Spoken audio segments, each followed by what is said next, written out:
So I'm very lucky after Caroline's introduction. I think I don't have to convince you how important the Biobank is. And I think Caroline has also shown that this is an opportunity and that can be achieved with a Biobank. So similar to Caroline, I'm also a biobasic scientist. A few days ago at the Lab Award ceremony, it got pointed out by the presenter who was not a scientist, that basic doesn't mean, kind of low quality. So first of all, why we need this Biobank, and first of all, this was one of the 10 ideas, that the Time magazine claimed going to change the world, which is a very, very important recognition. However, at the same time, there was a broad survey carried out in Germany across many European countries, how many people actually know what a Biobank is and how many people heard it. And as you look through these, each bar represents a different country. It seems that about 70% of the people don't know what a Biobank is. So I think it is very, very important to recognize the importance of it. So why do we need a national biobank? I'll figure out how the pen works. So first of all, one of the major limiting factors to the successful translation of basic scientific research into improved patient clinical care is the lack of access to annotated patient samples. But why is it? There are so many animal models, so many cell lines. What we see is that secondary cell lines, like probably everybody knows the Jurkat cells, these Jurkat cells have been isolated from a patient in 1947, and since then this cell line grows in laboratory conditions. This cell line will not represent the response of the patients. There are similar limitations in animal models. They will not replicate the disease and its heterogeneity. So that's why the human samples are an essential complement to the in vitro and in vivo animal models. And it's also very, very important, as Caroline said as well, that leukemia is a rare disease. So individual unique sites will not have access the requested number of patient samples, but through collaboration it can be achieved and it will hugely benefit this research. Secondly, we need a biobank to guarantee that the samples are of very high quality and the information what we get out from these samples are relevant to the disease and relevant to the patients. And this is especially important for different leukemia types because they are very complex and very heterogeneous. These leukemias undergo a selection process due to the pressure of the in vivo environment, and in different patients, these cells will take a different survival route that leads and contributes to the heterogeneity of the disease. This can best replicated by collecting a large number and high-quality samples. Also, what the biobank will provide is standardization. So it will be less important where the sample is coming from because it will be handled, collected the same way, and these samples become comparable to each other. So this is what is the aim of BCBI, the Blood Cancer Biobank Island, that we generate the highest standard of sample collection, its processing, and provide these samples for researchers. Through our activities, we offer to facilitate cutting-edge academia and industry research, especially in collaboration, that will lead to the development of new diseases, new targets, and new treatment options for leukemia types. And these patient samples will be used to capitalize on the research technologies. It is absolutely essential, and at the same time, we have the opportunity to test these samples with genetic sequencing, transcriptomics, proteomics, big data analysis. It is now the time that these samples can provide their full potential and they can be used to produce real benefit to patients. And of course, once we have this biobank set up, we will be at the same level as many other European countries. We will be competitive, and this is how we can establish international collaborations as well. So these are our objectives, that we would like to collect and store high-quality samples, as many as possible, to enable rapid translational research. we would like to integrate 5 hospital sites throughout the country into this collaborative effort. It is very, very important because we can establish this biobank that we enable very strict adherence to the ethical, legal, and social principles to guarantee that patients who collaborate with us will be completely secure and safe. And to maintain an updated database so we can collect longitudinal samples as well as disease information. So BCBI established within the BCNI network, which means that it will work in very close collaboration with the clinical trials and also with the national registry, because this is how this aim will achieve its full potential. So these are the 5 sites involved, the Galway Hospital, Cork, and the 3 sites in Dublin, but you have already heard these. So we guarantee that we adhere to the current recommendations and regulations.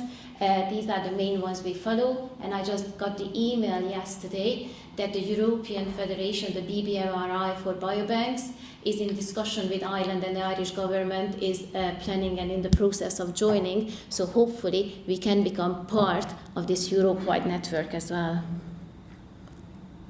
So looking more at the future, how we see biobanking is that this is a continuum. We start recruiting the patients, we collect the samples, and we process these samples, and these processed samples will be stored in the biobank. These samples will be distributed to BCNI researchers, and if we have the capacity as we grow, to other researchers. That will foster research collaborations and very, very importantly, new findings. So this will be our way of showing the importance and the capacity of the biobank. This will allow us to further expand, recruit more patients, and improve the impact or increase the impact of the biobank on translational research. So looking at the practicalities, our plan is to have a very comprehensive sample set. This is one end, it is an opportunity, and the other end, of course, it is also a challenge to achieve it because we have to maintain the highest quality. What we would like to have is to have supernatant and self-fraction isolated from the patient samples.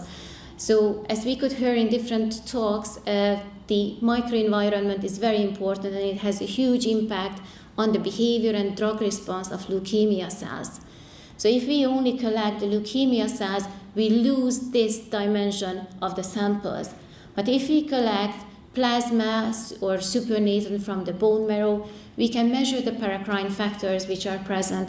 We have studies in the lab where we can see that a drug which is highly active on leukemia cells alone completely loses efficacy. Its efficacy goes to 0 when paracrine factors or bone marrow stromal cells are present.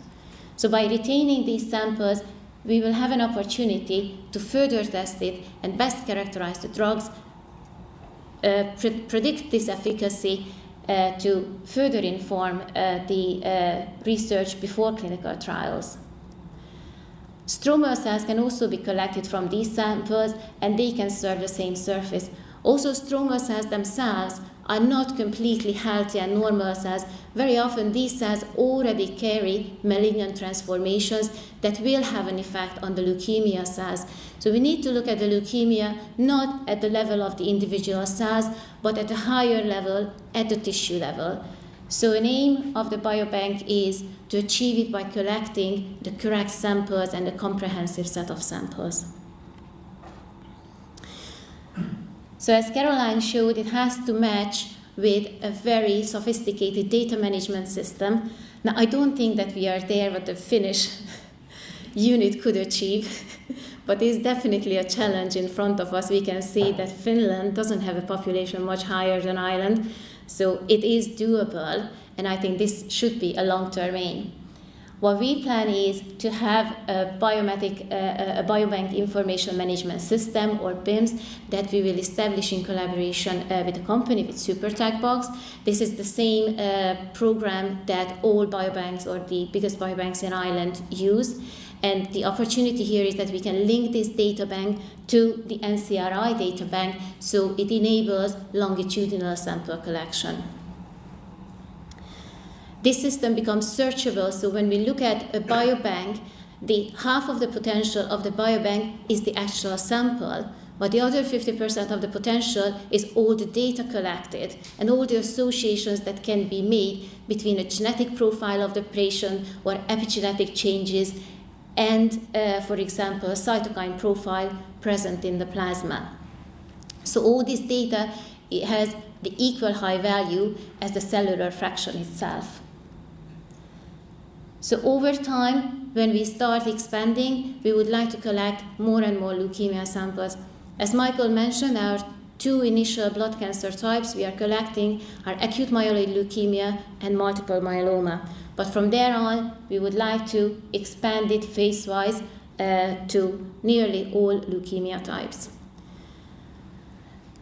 So if we look at the database of the Hematological Malignancy Research Network from the UK, and this is a summary of a 10-year data collection, we can see these are the top 15 or the 15 highest incidence leukemia types. And what we see is that diffuse large B-cell lymphoma, CLL, these diseases are very frequent, and that's why a lot of research has focused on them and survival rates are improving.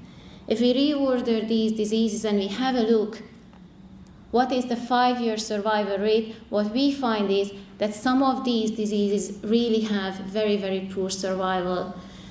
So the aim of BCBI is to prioritize on relatively frequent and very poor prognostic blood cancers, and this is our reasoning why we are starting with acute myeloid leukemia and myeloma, and further on we are going to expand to the further diseases. So, as I mentioned, while biobanks are very, very important, and it has been recognized in the research community, it is very, very important that it's broadly understood what fundamental role biobanks play. And that's why our main aim is to educate the patients and the population in general of the awareness of the possibilities and the benefits the biobank can give.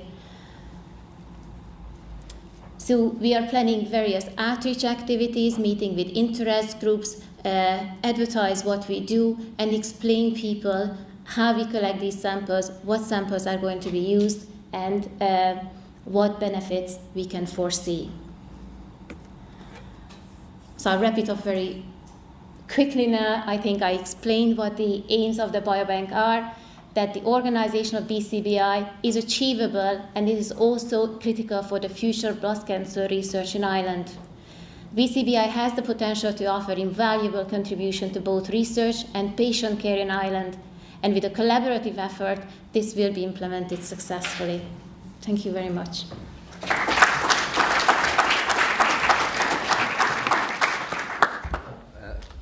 Thank you very much, Eva. We have time for some questions or comments. Robert. Eva, a lovely presentation, and it's nice to see this moving forward. I'd be interested in your thoughts on one of the challenges with biobanks with modern techniques, where they tend to use a lot of sample. In the old days where you had the pathology side, you could get hundreds of samples from a H&E stain section or whatever it might be. Some modern methods will use almost all of the sample. As regards governance and that, how are decisions made where precious samples will go? Why might a sample go to me instead of Paul, or Paul instead of me, and those kinds of decisions? Yes, absolutely. So it really depends on the technology that we are looking at. I think functional assays that use live cells indeed would require large number of cells. However, some of the omics technologies, the transcriptomic techniques and the sequencing techniques don't require much sample at all. Also, we can foresee that if the biobank expands capacity and we would like to start to do our own genomic profiling, so we could provide this data to everybody interested instead of individual research groups would invest into it. That would both save on sample material that we need, and it would also centralize this data source. With regards to the decision making, there is a committee being set up who will evaluate all the incoming proposals based on scientific merit. And probably I don't have to say that all this research has to have ethical approval for the research itself. So the Biobank will have all the approval for the collection and storage of samples, and all additional research has to have their specific ethical approval. One of the you realize that it's a massive enterprise, it's an effort, and Caroline talks before what I picked up is that the national health system is actually supporting this, as a top up for treatment. Is there any sort of discussion, or is there a new idea here, something that can be implemented in this country, according to you? I also picked up on that. I think this is definitely food for thought. We have to think about it, and we need to see. I think our first step is we have to show the initial steps that it is possible to do it. It is possible to have high quality samples collected and show what impact it can make. And I think the one step is to start this discussion and see what is the feasibility. Mary? Just a quick practical question. Might there be the scope to reduce the amount of marrow we take in high white count AMLs, with counts greater than 50, in favour of more blood samples, which comes back to Dr. O'Connor's point? Can you ask again? Might there be the scope to take less marrow and more blood for biobanking in high white cell count AMLs? AMLs are the most problematic ones to collect anyway. So if we had a smaller amount of marrow to get the stromal aspect, but actually got the blasts from the peripheral blood, I'm not sure if that would be. Sure. Do you mind if I give this question back to you as a clinician? Do you know in advance of the white blood cell count of the patient? Yeah, you see, it's really easy to get blood. There's no problem. There's no problem going back multiple times. It makes the consent process easy. So typically you'd have 24 hours to kind of get loads of blasts from the peripheral blood. So yes, no. It is not difficult. So while there can be a difference between the cells that you take from the peripheral blood as opposed to the bone marrow, these samples, as well as they tend to cycle between the two sites. So there is probably a daily exchange of these cells between the peripheral blood and the bone marrow. So I think once research is done, it is very important which microenvironment is presented to these cells. But absolutely, I know that patient samples are very, very precious, and any option, to take different samples is very, very important. What we can do is we can do testing, initial testing. I don't know, did you, Caroline, do any testing to compare the drug response of cells coming from peripheral blood over bone marrow? We don't see that much of a difference, but of course, there could be microenvironmental effects. Yes, but I think this is what you replicate in your assay rather than the origin of the cells. Okay, well, it's a very interesting discussion, and I know we'll continue.